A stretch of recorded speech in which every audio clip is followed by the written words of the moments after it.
কোনো বৈষম্য হবে না। সরকারের নেতৃত্বে আমরা আগামীতে বৈষম্য মুক্ত বাংলাদেশ গড়ে তুলব। আমরা বেতন বৈষম্য, সুযোগ সুবিধার বৈষম্য, নাগরিক অধিকারের বৈষম্য আমরা দূর করব। এই সরকার আমাদের সমর্থিত সরকার, আমাদের চাহিদার সরকার। কাজেই এই সরকারকে সফল করার জন্য আগামী 1 মাস কোনো ধরনের দাবি দেওয়া নিয়ে আন্দোলন না করে সরকারকে স্থিতিশীল করার জন্য আমাদেরকে সহযোগিতা করতে হবে।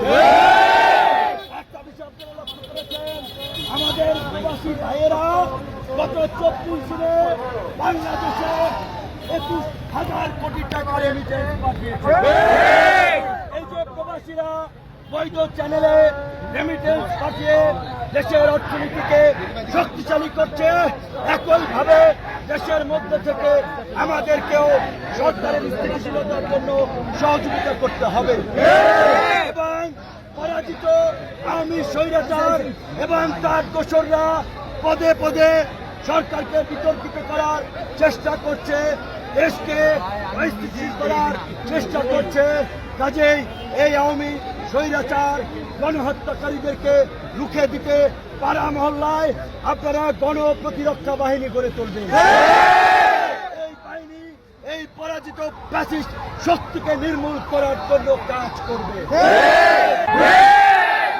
আপনারা যারা এই পাড়ায় স্বেচ্ছাসেবী হিসেবে কাজ করবেন, এই পুরানো পল্টন আলনাজি কমপ্লেক্সের সামনে আমাদের অফিস আছে।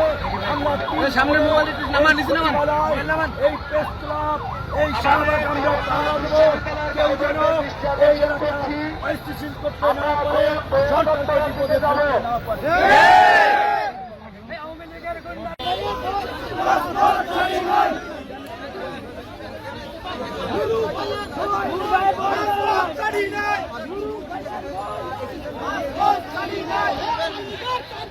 হুঁশিয়ার সাবধান, হুঁশিয়ার সাবধান,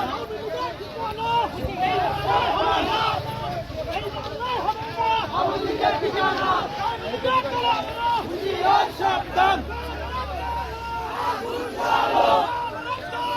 আগুন ডালো, এই শৃঙ্খলার সহিত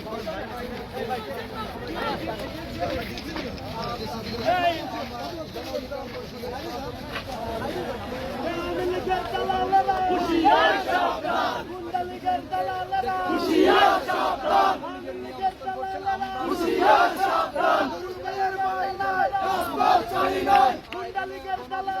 হুঁশিয়ার সাবধান।